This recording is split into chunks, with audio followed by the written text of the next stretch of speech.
Eu achava que já tinha visto de tudo na minha família, até o dia em que meu próprio pai me mandou uma mensagem dizendo que eu não estava convidada para o aniversário dele porque a festa seria só para os mais próximos. Minutos depois, recebi outra mensagem, dessa vez da minha irmã mimada, zombando da minha cara como se eu fosse um estorvo. O que eles não imaginavam é que, por trás daquela exclusão humilhante, existia um detalhe capaz de virar o mundo deles de cabeça para baixo. Eu era quem sustentava absolutamente tudo na vida deles, sem que ninguém soubesse. E quando eu decidi cortar cada centavo, a máscara caiu. A festa desmoronou. E a verdadeira face da minha família apareceu de um jeito que nem eu poderia prever. Quer saber como tudo explodiu? Então fica comigo até o final. Olá, seja bem-vindo ao canal Histórias Surpreendentes. Curta e se inscreva nesse canal, aproveite e ative as notificações, comente aqui de qual cidade você está assistindo, vou adorar saber e deixar um coração no seu comentário. Vale lembrar que os nossos vídeos não são relatos reais, são histórias voltadas apenas para o entretenimento. Toda a criação e edição são feitas pelo proprietário do canal. Eu sempre fui a filha que segurava os cacos que ninguém queria admitir que existiam. Desde muito jovem, aprendi a ser a responsável, a que resolvia tudo, a que trabalhava dobrado e nunca reclamava. Enquanto isso, minha irmã Bianca crescia sendo tratada como um bibelô raro, mimada, bajulada e constantemente colocada num pedestal que eu jamais alcançaria, por mais que tentasse. Meu pai, Sérgio, sempre dizia que ela tinha estrela, enquanto eu tinha disciplina. Na prática, isso significava que Bianca ganhava afeto, atenção e aplausos, e eu ganhava tarefas, cobranças e silêncio. Depois que virei mãe da pequena Luísa, minha vida virou uma maratona de trabalho, contas e noites mal dormidas. Ainda assim, eu ajudava meus pais sempre que podia, e muitas vezes quando não podia também. A hipoteca atrasada da casa deles? Eu pagava. O cartão da Bianca estourado por causa dos mimos merecidos? Eu resolvia para evitar que ela passasse constrangimento. As despesas médicas da minha mãe? Caíam automaticamente no meu cartão. Meu pai dizia que quando eu ajudava era porque a família era unida, mas quando eu precisava, a mesma união nunca parecia existir. Mas nada, absolutamente nada, me preparou para a mensagem que recebi numa terça-feira de manhã, enquanto eu tomava café antes de levar Luísa para a escola. O celular vibrou, e lá estava o texto do meu pai: Filha, minha festa esse ano vai ser muito cara. Quero só os mais próximos. Espero que você entenda. Fiquei encarando a tela por alguns segundos, tentando digerir. Só os mais próximos? Como assim? Eu, que pagava metade das despesas deles há anos, não era próxima o suficiente para ir ao aniversário do meu próprio pai. Antes que eu pudesse respirar fundo, outra mensagem chegou. Bianca. Mana, fica no seu cantinho dessa vez. Sofisticação não combina com você. Senti meu rosto esquentar. Não era só exclusão, já era humilhação. Gratuita. Cruel. Calculada. Luísa percebeu meu silêncio e perguntou se estava tudo bem. Menti. Disse que sim. Mas alguma coisa dentro de mim, algo que eu vinha empurrando para debaixo do tapete há anos, finalmente se mexeu. Mais tarde, enquanto dirigia para o trabalho, a notificação que mudou tudo apareceu nas redes sociais. Um story da Bianca mostrando convites dourados, arranjos florais e a legenda: o aniversário do papai vai ser memorável. Só a nata. Em uma das fotos, meus pais sorrindo ao lado da minha irmã, como se nada mais importasse. Naquele momento, uma pergunta surgiu em mim com força: por que eu continuava sustentando pessoas que não só não me valorizavam, como me desprezavam abertamente? No mesmo dia, ao chegar em casa, revisei minhas finanças. Eu sabia que ajudava muito, mas não tinha ideia da dimensão até ver tudo detalhado. À medida que os números surgiam na tela, algo dentro de mim quebrava e ao mesmo tempo se reerguia. Era como se, pela primeira vez, eu enxergasse a verdade sem nenhuma máscara. Eu estava bancando o conforto deles enquanto eles nem sequer me consideravam parte da família. Olhei para Luísa brincando no tapete da sala, desenhando um cartão que faria para o vovô, como sempre fazia todos os anos. E ali eu tomei a decisão que mudaria tudo, para mim, para ela, e para eles. Eu não ia mais sustentar aquela farsa. Não ia mais me diminuir. Não ia mais permitir que minha filha crescesse achando que era normal aceitar pouco de quem deveria oferecer muito. O que eu não imaginava era que, ao cortar o cordão financeiro que os mantinha tão confortáveis, meu pai, minha mãe e Bianca entrariam numa espiral de consequências que jamais imaginaram, e que finalmente revelaria quem eles realmente eram quando o dinheiro não vinha mais de mim. Naquela noite, depois de colocar Luísa para dormir, sentei-me diante do computador com uma firmeza que eu não sentia havia anos. O silêncio do apartamento parecia me observar enquanto eu abria cada aplicativo bancário, cada aba de controle financeiro, cada contrato que eu jamais deveria ter assinado por um amor de filha, um amor que nunca fora recíproco. A cada clique, a verdade se tornava mais nítida. Eu era o sustento emocional e financeiro de uma família que não me reconhecia nem como convidada da própria festa. Comecei pela hipoteca dos meus pais.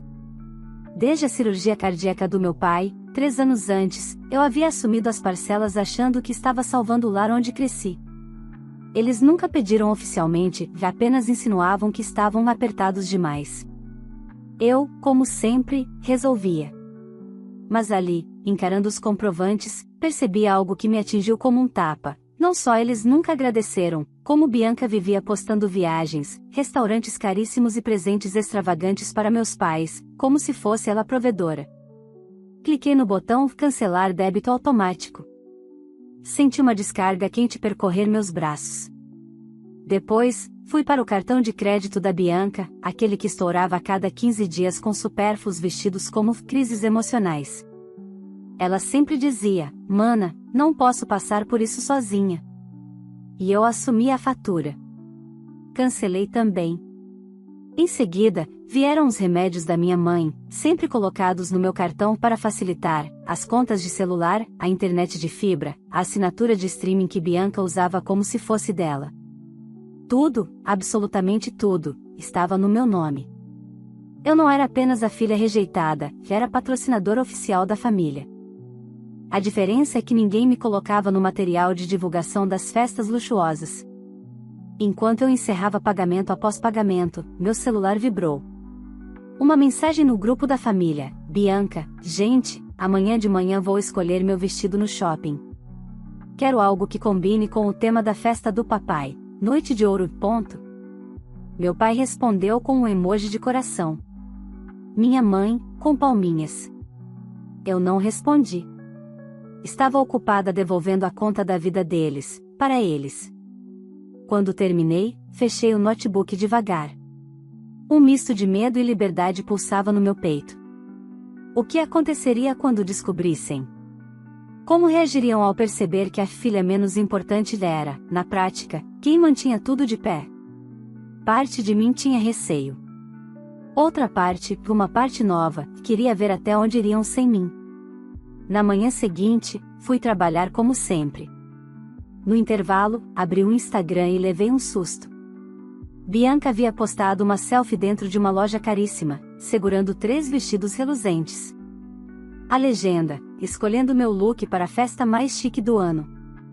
Quem nasceu para brilhar não precisa de aprovação."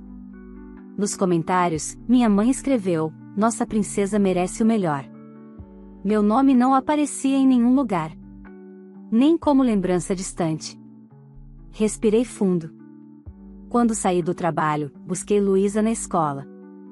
No carro, ela segurava um desenho que tinha feito para o avô, um bolo enorme, cheio de velas, e ela de braços abertos.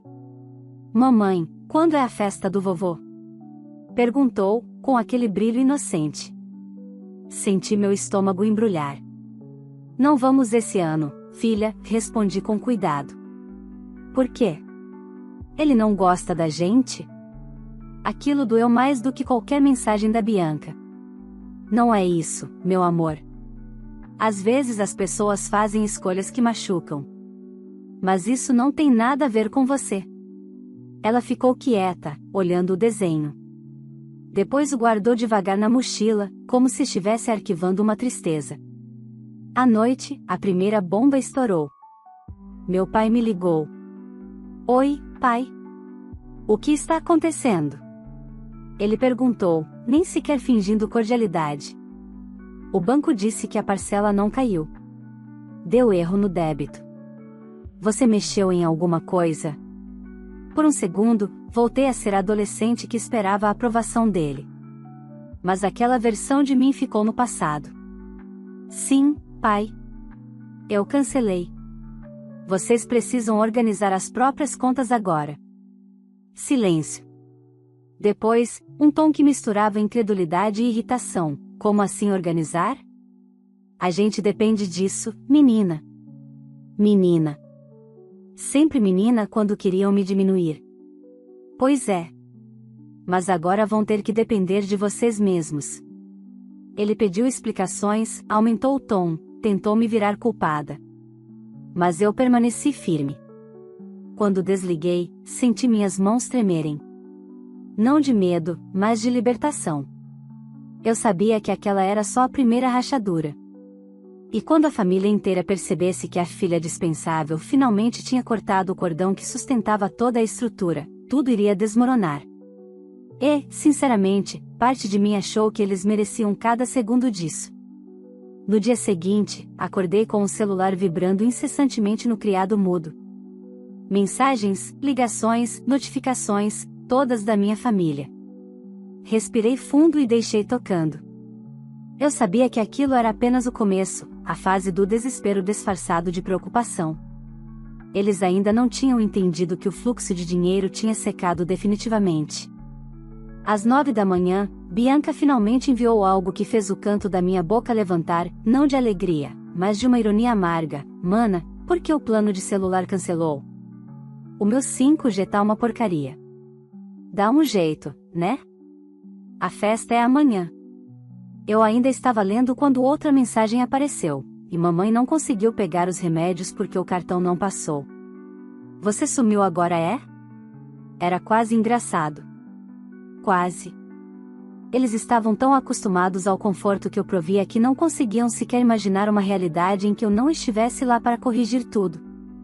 À tarde, quando voltei do trabalho, encontrei Luísa sentada no sofá, assistindo o desenho e desenhando outro cartão para o avô, apesar de tudo. O coração a apertou. Mesmo machucada, ela tenta amar, pensei. Algo que meus pais nunca ensinaram nem a mim, nem a Bianca. Jantei com minha filha, dei banho nela e a coloquei para dormir. Em seguida, tomei coragem e sentei no sofá para ver o que ainda estava por vir. Assim que desbloqueei o celular, a ligação entrou. Mamãe. Eu atendi, mesmo sabendo que não seria fácil. Filha, o que aconteceu com o plano de saúde? Eu fui buscar meus remédios e, ela suspirou teatralmente. Não passou. Você esqueceu de pagar? Eu fechei os olhos. Sempre era assim.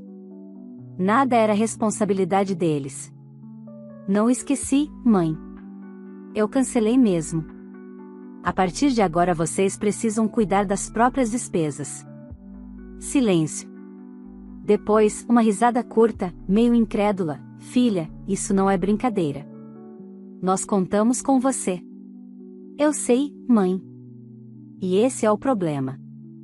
Ela não gostou do que ouviu. O tom mudou rapidamente. Isso tem a ver com o aniversário do seu pai?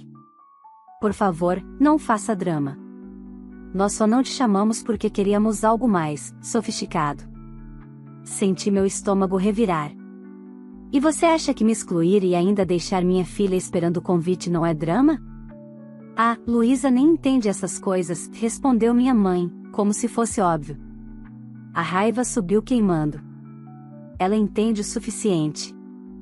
Entende o que é ser deixada de fora. Você sempre levou tudo muito a sério, ela disse, impaciente. Bianca só fez uma brincadeira. Brincadeira. Era sempre assim. Tudo que Bianca fazia era minimizado, defendido, até romantizado. Mãe, isso não é sobre a festa. É sobre tudo. Vocês se acostumaram com a minha ajuda como se fosse obrigação. Como se eu não fosse uma pessoa, mas um caixa eletrônico. O silêncio que veio não era de arrependimento. Era de cálculo. Olha, amanhã é a festa. Eu não quero climão. Depois conversamos com calma. Era impressionante como eles conseguiam transformar tudo em conveniência. Não vai haver clima nenhum, respondi, firme. Porque eu não vou. Ela soltou um suspiro irritado. Você está agindo como uma ingrata. Desliguei. Não havia mais nada para ser dito. No sábado pela manhã, as coisas começaram a ficar interessantes. Eu estava preparando café quando ouvi Luísa gritar da sala: Mamãe! A tia Bianca postou vídeo novo. Abri o celular e fui ver. Era Bianca no salão de beleza, cercada por maquiadores, cabeleireiros e filtros exagerados. Ela exibia um vestido dourado que parecia custar o preço de um carro usado. A legenda dizia: hoje é dia de brilhar na festa do papai. Quem pode, pode. Mas o que chamou minha atenção não foi o vídeo, foi algo que apareceu atrás dela. No canto do enquadramento, dava para ver meu pai discutindo com alguém ao telefone. Bastante alterado. A legenda não dizia nada, mas os comentários diziam tudo. Sérgio tá bravo? Parece que alguém aprontou antes da festa. Família chique é assim mesmo, tudo na pressão lhe explodia em uma risada curta. Eles ainda não tinham entendido que o caos que enfrentavam era apenas o reflexo do que fizeram conosco. Por curiosidade, ou vingança silenciosa, abri o app do banco que meus pais usavam. Como eu ainda constava como antiga responsável pelo débito da hipoteca, tinha acesso aos avisos. E lá estava, pagamento em atraso, segunda notificação. Meu pai, com toda a pose de anfitrião de festa luxuosa, estava com a casa prestes a entrar em risco. E tudo isso porque a festa seria só para os mais próximos. Naquele momento, não senti pena. Senti alívio. Eu estava finalmente me libertando. E eles estavam finalmente encarando a vida como ela sempre foi, só que agora sem a filha rejeitada para segurar a barra. E aquilo era só o começo. A festa do meu pai seria naquela noite, e o clima online estava mais movimentado do que eu esperava. Era como assistir a um incêndio começar pela base enquanto todos no topo tiravam fotos, sorrindo, sem perceber que o chão estava prestes a ruir. Eu não queria saber de nada, mas era impossível ignorar ao abrir qualquer rede social. A primeira explosão veio às 10 da manhã. Meu pai me enviou 5 áudios seguidos, a voz alterada, o tom entre desespero e irritação. Não ouvi nenhum. Apenas observei a notificação se acumular, uma após a outra. Em seguida, Bianca mandou uma mensagem: Mana, você travou a internet da casa? O Wi-Fi parou do nada. Isso é ridículo. Eu quase ri. Eu não tinha travado nada.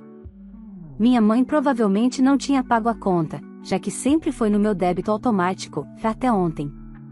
Minutos depois, minha mãe tentou falar comigo: Filha, seu pai está nervoso, não conseguimos entrar no sistema do buffet, a confirmação não aparece, acho que sua parte da entrada não caiu. Eu fechei os olhos por um segundo. Parte da entrada? Eu nem sabia que estava pagando por festa agora. Talvez nem eles soubessem realmente onde começava a contribuição deles e onde terminava a minha. A fronteira estava há anos borrada. Decidi finalmente ouvir um dos áudios do meu pai. A voz dele estava tensa. Você precisa resolver isso. Os fornecedores querem confirmação, e disseram que o pagamento principal não foi feito. Bianca falou que você sempre cuidava dessas coisas. Ele respirou fundo, impaciente. Não faz sentido você sumir justo hoje. Eu respirei fundo para não rir. Era inacreditável. Eu não apenas sustentava as necessidades básicas, como agora também financiava comemorações às quais não era convidada. Mandei um áudio curto: Pai, você e a Bianca disseram que a festa era para os mais próximos. Então resolvam entre vocês. 5 segundos depois, ele estava me ligando. Recusei. Ele tornou a ligar. Recusei de novo. Depois, veio a mensagem que eu já esperava: se você não resolver isso, vai estragar a noite do seu próprio pai. Senti um nó subir pelo peito. Não era culpa que eu sentia, era libertação. Finalmente entendia que aquela família só me procurava quando precisava do meu dinheiro ou da minha disponibilidade emocional. Quando deu meio-dia, Bianca postou uma foto no salão novamente. Ela estava com um vestido dourado, maquiagem pesada, sorriso triunfante. Mas os comentários, algo estava mudando. Bianca, sua mãe tá pedindo ajuda na rede vizinhança, dizendo que estão sem luz. Tá tudo bem aí? Seu pai estava discutindo com um técnico na calçada. A festa vai mesmo acontecer? Estão dizendo que o buffet não foi pago. A fachada perfeita estava quebrando, e rápido. Fui fazer almoço para mim e para Luísa, tentando ignorar o celular que vibrava sem parar. Minha filha, desenhando na mesa, observou: mamãe, a família está brigando? Sorri triste. Não é uma briga, meu amor. É só a consequência das escolhas deles.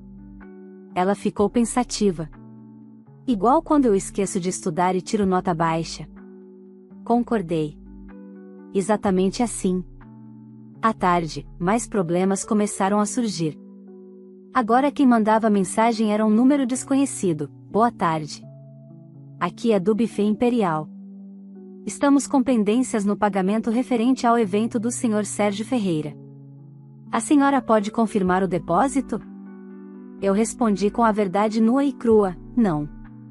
Não sou mais responsável por nenhuma despesa deles. Contatem o contratante direto.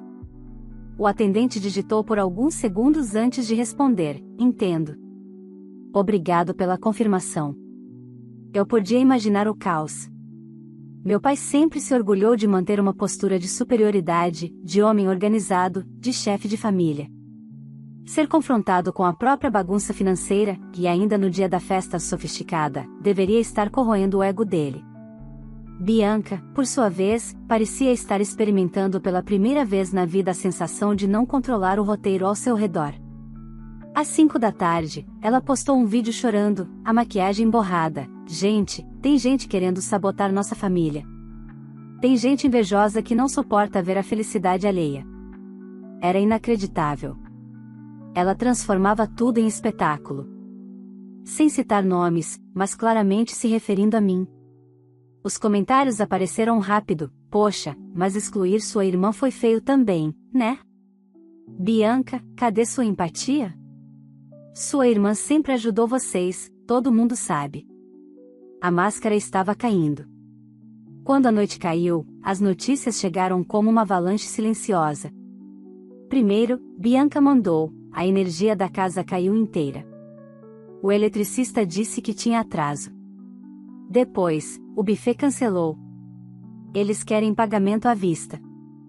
E por fim, a mensagem que parecia o resumo cruel de tudo: você estragou o aniversário do papai. Eu respondi com toda a serenidade que conquistara naquele dia: eu apenas parei de pagar. O resto veio sozinho. Apaguei todas as notificações, tirei o celular do silencioso e respirei fundo. Pela primeira vez em muitos anos, eu estava em paz. E sabia que essa paz ainda teria um preço para eles, um preço que só começava a ser cobrado. No dia seguinte, acordei mais leve do que imaginava. O caos da festa tinha se tornado público, mas não por minha causa. As pessoas comentavam porque a fachada perfeita da família influente finalmente tinha rachado. E, pela primeira vez, eu não estava no centro da culpa. Eles estavam colhendo exatamente o que plantaram, e eu estava distante o suficiente para observar sem me queimar. Enquanto preparava o café, Luísa entrou na cozinha com seu pijaminha rosa. Mamãe, a festa do vovô foi legal? Engoli seco. Não aconteceu, filha. Por quê? Sentei ao lado dela. Porque o vovô fez escolhas que acabaram dando errado. Ela apoiou a cabeça no meu ombro. Você acha que ele ficou triste? Talvez, respondi. Mas a tristeza dele não é culpa nossa. Ela fez que sim, pensativa, aceitando a verdade de forma mais madura do que muitos adultos da minha família jamais aceitaram. Era impressionante como as crianças absorvem tudo com mais clareza que os próprios responsáveis. Depois de deixá-la na escola, segui para o trabalho. No caminho, o celular vibrou com uma notificação inesperada, um áudio da minha mãe. Não abri de imediato. Esperei até estacionar. Quando finalmente coloquei o áudio para tocar, a voz dela estava diferente, não havia grito, nem indignação, nem chantagem emocional. Apenas um cansaço que eu não lembrava de ouvir nela. Filha, nós precisamos conversar. Tudo saiu do controle ontem. Seu pai está arrasado. A Bianca está chorando sem parar. Nada deu certo. E agora descobrimos que estamos com 3 meses atrasados do condomínio. A energia caiu de novo hoje pela manhã. Não sei mais o que fazer. Por favor, me liga. Houve uma pausa longa antes do final. Você precisa entender que somos sua família. Aquela frase ecoou dentro de mim como um lembrete irônico. Somos sua família. Mas nunca agiram como. Coloquei o celular no banco ao lado. Eu precisava trabalhar. Eu precisava seguir minha vida. Eles, pela primeira vez, teriam que seguir a deles. Sem atalhos, sem muletas, sem mim. À tarde, a situação escalou. Estava na pausa do almoço quando meu celular tocou novamente. Era um número desconhecido.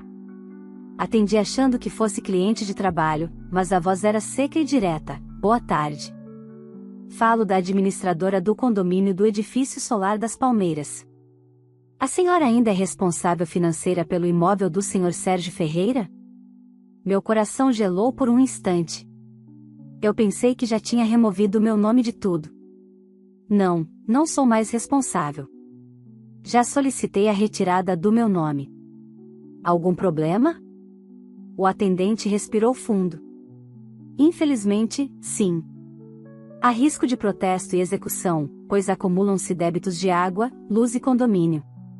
Precisamos de uma atualização cadastral urgente. Agradeci e desliguei.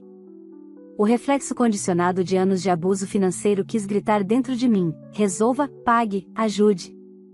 Mas eu respirei fundo e forcei meu corpo a permanecer parado. Eu não era mais o bombeiro daquela família incendiada. Enviei uma mensagem curta à administradora: por favor, direcionem o contato diretamente aos proprietários. Não tenho mais envolvimento. 2 minutos depois, meu pai me ligou. Eu não atendi. Em seguida, veio um áudio: você não pode nos abandonar agora. Você começou a ajudar. Agora tem que ver isso até o fim.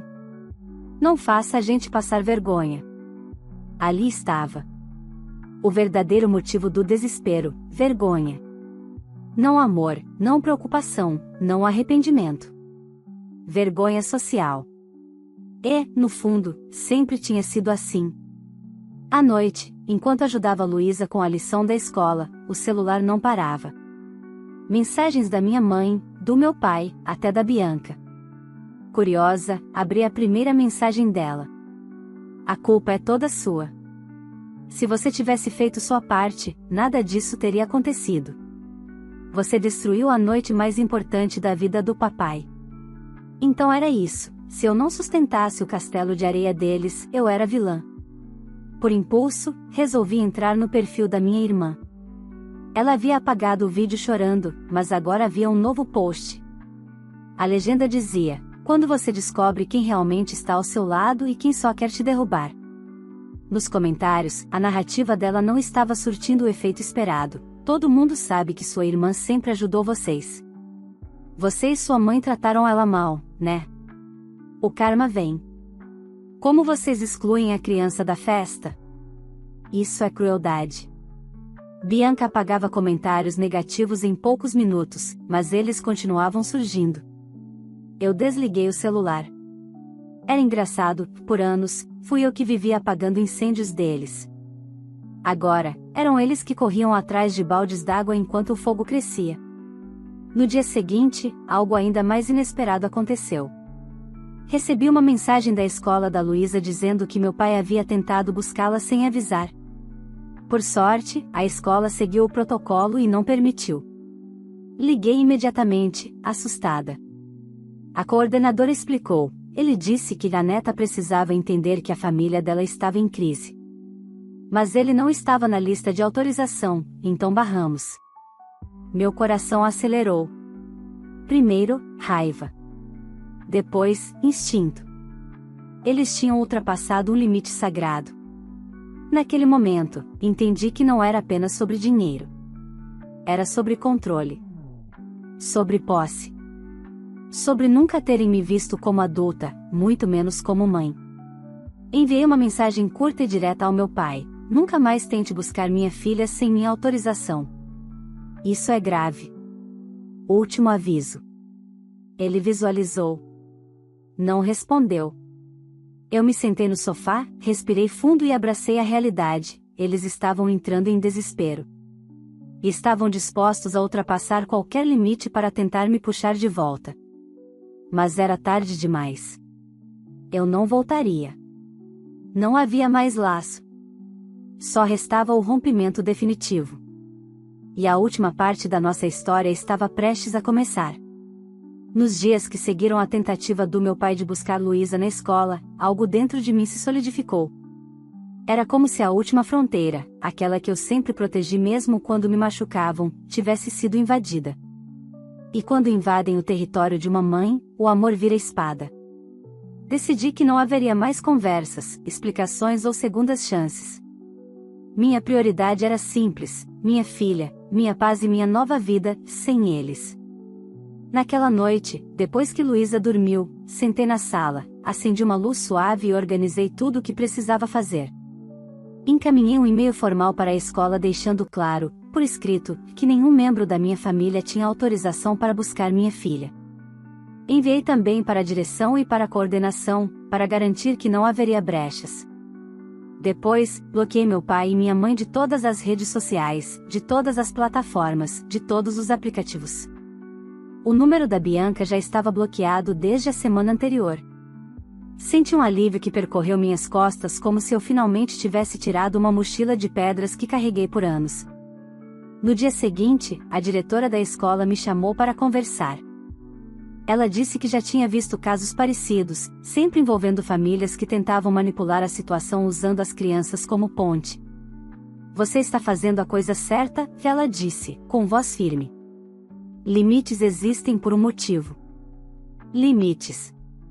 A palavra ecoou dentro de mim como uma verdade que eu finalmente abraçava. Enquanto isso, o caos continuava se desenrolando na família Ferreira. Eu não procurava saber, mas as pessoas que ainda me seguiam nas redes sociais ocasionalmente me mandavam prints, links, comentários. Bianca havia perdido algumas parcerias de publicidade por causa do escândalo da festa cancelada. A imagem dela de princesa da família perfeita tinha virado motivo de piada entre influenciadores menores. Ela tentava recuperar a narrativa, mas tudo parecia escorregar pelos dedos. Meus pais, por outro lado, estavam lidando com algo que nunca aceitaram: viver a própria realidade financeira. O condomínio havia iniciado o processo de cobrança. A energia, que ficava indo e voltando, foi cortada por 2 dias inteiros. Meu pai teve que enfrentar a humilhação de ir pessoalmente à administradora para pedir parcelamento. Minha mãe, embora orgulhosa, estava vendendo panos de prato para complementar a renda. Mas nada disso me dava prazer. Eu não queria vingança. Eu só não queria mais carregar uma família que nunca me carregou. Era estranho perceber que, mesmo distante, ainda havia uma parte de mim que lamentava. Não pelos problemas deles, mas pela filha que fui, a filha que tentou tantos anos ser enxergada, aceita, amada. Aquela menina finalmente estava sendo libertada. 2 semanas depois do episódio na escola, recebi um e-mail da minha mãe. O assunto era: precisamos conversar. Não abri. Não respondeu. Não precisava. Minutos depois, recebi outro. Era uma carta longa, mas dessa vez eu li. Não havia pedido de desculpa sincero. Não havia reconhecimento claro das agressões emocionais. Não havia empatia por Luísa. Era só mais uma tentativa desesperada de me puxar de volta para o papel de provedora, disfarçada de saudade, revestida de somos família, coberta de meias desculpas que não diziam nada. A diferença é que, desta vez, eu conseguia enxergar tudo com clareza. Respondi com apenas 2 frases: não há mais relação entre nós. Desejo que vocês encontrem seu próprio caminho daqui em diante. Antes de enviar, fiquei olhando minhas palavras. Elas não eram frias. Eram verdadeiras. Cliquei em enviar. E deletei definitivamente o contato deles. A vida, aos poucos, encontrou um novo ritmo. As manhãs ficaram mais leves. Eu e Luísa criamos nossas próprias rotinas, nossas próprias tradições, nossa própria família, pequena, mas inteira. Começamos a fazer passeios aos domingos, a experimentar receitas novas, a planejar pequenas viagens. Comecei também a guardar dinheiro para o futuro dela, algo que sempre quis mas nunca conseguirá fazer com tantas contas dos outros pesando nas minhas costas. Luísa florescia. Eu também. Um dia, enquanto caminhávamos pelo parque, ela segurou minha mão e disse: "Mamãe, agora é só a gente duas, né?" Sorri. É, meu amor. Mas isso é mais do que suficiente. Ela apertou minha mão com força, satisfeita com a resposta. Naquele momento, compreendi que eu não havia perdido uma família. Eu havia ganhado uma nova vida. Uma vida onde ninguém me diminui. Onde ninguém me usa. Onde ninguém exclui a minha filha. Uma vida que, finalmente, era minha. E, acima de tudo, uma vida onde descobri que a verdadeira sofisticação, aquela que minha irmã tanto ostentava, não está em festas luxuosas, convites dourados ou aparências impecáveis. A verdadeira sofisticação está em ter a coragem de romper com o que te destrói. E construir, do zero, um mundo onde você finalmente pode respirar. E eu respirei. Profundamente. Livre. Se essa história mexeu com você, não esqueça de curtir o vídeo, isso ajuda muito o meu trabalho e faz o YouTube entregar esse conteúdo para mais pessoas que gostam de histórias fortes como essa. Aproveita também e se inscreve no canal, porque todos os dias temos histórias novas, emocionantes e cheias de reviravoltas, sempre contadas com muito carinho para vocês. E claro, compartilhe esse vídeo com alguém que você sabe que vai sentir essa mensagem na alma. Às vezes, uma história como essa abre olhos, fortalece corações e lembra a gente do valor da nossa própria paz. Agora me conta aqui nos comentários, se você estivesse no lugar da filha, você teria feito o mesmo? Ou teria tomado outra atitude? Quero muito saber a sua opinião. E antes de comentar, já deixa também de qual cidade você está assistindo esse vídeo, porque eu adoro ver até onde nossas histórias estão chegando, e vou passar nos comentários para deixar um coração no seu.